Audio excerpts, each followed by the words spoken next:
Hi guys, it's me the Planiac, and today I'm going to teach you how to adjust your plane so that it flies better.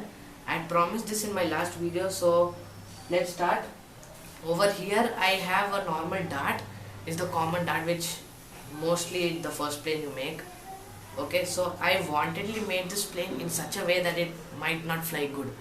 Okay, so I just randomly made it. So for first thing I'm going to explain you about rudders and elevators.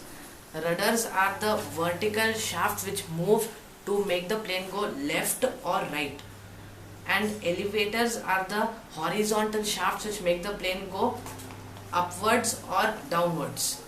Okay, so first I'll start with the elevators. The elevators, as you can see over here on this plane, the elevators are horizontal flaps. So if you see, the wings are horizontal, so we can consider this as the elevator. But you can put the elevators in the front, but I don't prefer putting it in the front. It's better if you keep it at the back edge of your plane. Okay, so for making the elevators, it depends on how your plane flies.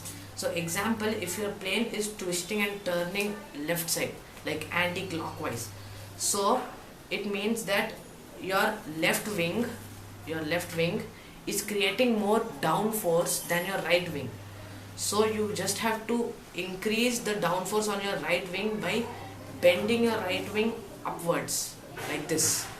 Just pinch it upwards, so there's a curve over here and it creates downforce.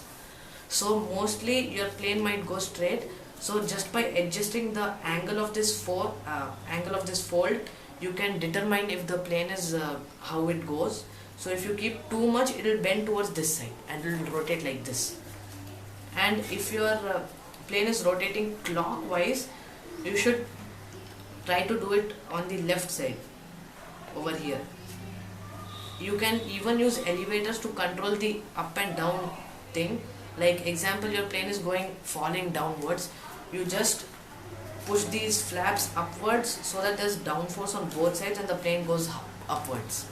Okay, so as you're done with the elevator, elevators are mostly used in all planes because rudders is very rarely used. So for rudders, it is for the right and left movement. Example, your plane is turning towards the left side, so you have to create a force opposite to the left side. So when your plane is moving left side, your back part, you need to turn it towards the side you want it to move. So your plane is going leftward, you want it to go rightward, so you just fold this towards the right side. So this vertical edge over here is the rudder, you fold it towards the right side, so your plane moves a little bit towards the rest. So once you can adjust this to like make your plane go more towards the right or a little bit straight. You can use this how much ever you want, left or right. And I'll just recap whatever I told. So there are two types of flaps, rudders and elevators. Elevators are the horizontal flaps which are there on the plane, and rudders are vertical flaps which are there on the plane. So if your plane is, if to control the up and down movement of your plane, you have to use the elevators, and to control the right and left turning of your plane, you should use the rudders. So I just hope you understood from this video, and thanks for watching. Please don't forget to like, share and subscribe, and happy flight.